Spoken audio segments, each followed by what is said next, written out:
और नाज़रीन, चलिए जम्मू कश्मीर के बाद अब हम रुख करेंगे दिल्ली का, जहां सर्द हवाओं का सितम जारी है।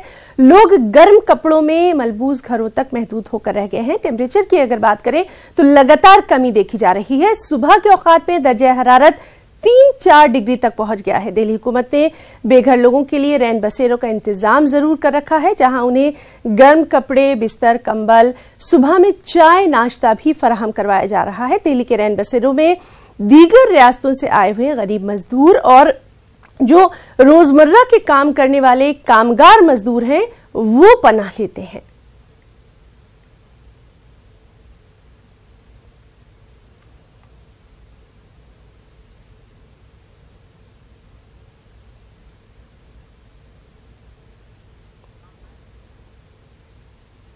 और आज मुल्क भर में मकर संक्रांति का त्यौहार जोशो खरोश के साथ मनाया जा रहा है। अकीदतमंद गंगा में डुबकी लगाकर इस त्यौहार की तमाम रस्मों को अदा कर रहे हैं, स्नान कर रहे हैं। लोग सुबह के औकात में वाराणसी, प्रयागराज और हरिद्वार के मुख्तलिफ घाटों पर स्नान करते नजर आए। इस मौके पर बीजेपी सदर अमित शाह और मरकजी वजीर मुख्तार अब्बास नकवी ने भी लोगों को मुबारकबाद पेश की है।